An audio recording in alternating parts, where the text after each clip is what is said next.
अलिबाग समुद्रकिनारा मोठ्या हौशीने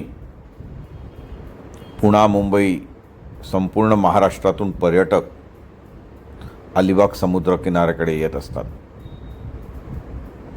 प्रशासनाच्या चुकीच्या निर्णयामुळे या समुद्रकिनाऱ्याचा बकालपणा मात्र वाढत आहे. अनेक परप्रांतीय अत्यंत बेकायदेशीरपणे, धोकादायकपणे सर्व नियम धाब्यावर बसवून वाहने चालवत असतात. ATV या प्रकारच्या स्पोर्ट्स बाईक किंवा चारचाकी गाड्यांवर कोणतेही नियंत्रण नसते. त्यांची नोंदणी, चालकाचे ओळखपत्र, परवाने नसतात.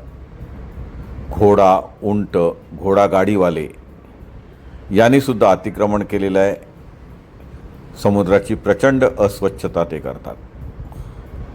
पर्यटक धड चालू शकत नाहीत. स्थानिक नागरिक तर अलिबाग समुद्र किनाऱ्याकडे फिरकणेही टाळतात. बरं, हे सगळे जे कोण धंदेवाले, व्यावसायिक आहेत ते कुणाचंही ऐकत नाही, मनमानीपणा करतात, प्रचंड पैशाची लुटालूट करतात, वेळप्रसंगी अरेरावी सुद्धा करतात. जाण्या येण्याचे मार्ग मोकळे सोडत नाहीत. प्राण्यांची विष्ठा तिथेच टाकलेली असते. हातगाडीवाले कचरा उचलत नाहीत.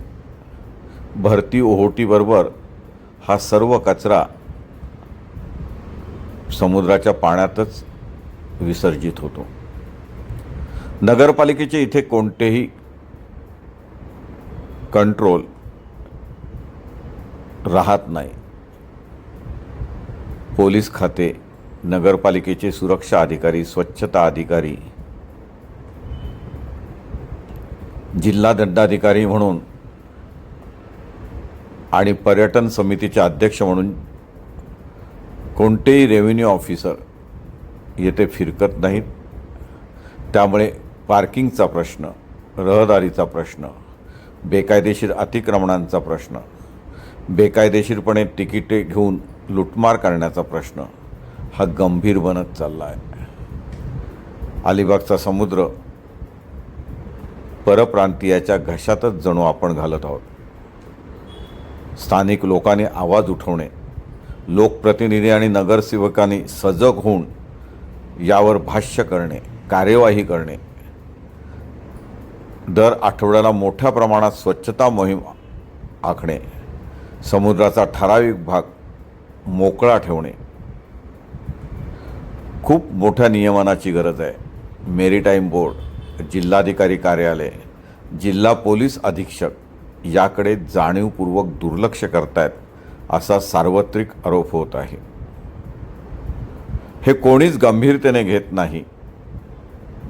पर्यटन विकास पाहिजे, परंतु अशी बकाल अवस्था कुणालाच अपेक्षित नव्हती. जे अलिबाग समुद्रकिनाऱ्याचे आहे तेच मुरुड, रत्नागिरी, सिंधुदुर्ग या सर्वच समुद्रकिनाऱ्यावर आता हे अतिक्रमण होऊ लागले. वेळीच आवर घातला नाही तर खूप मोठा अपघात, शांतताभंग होण्याची शक्यता आहे. विचार करावा.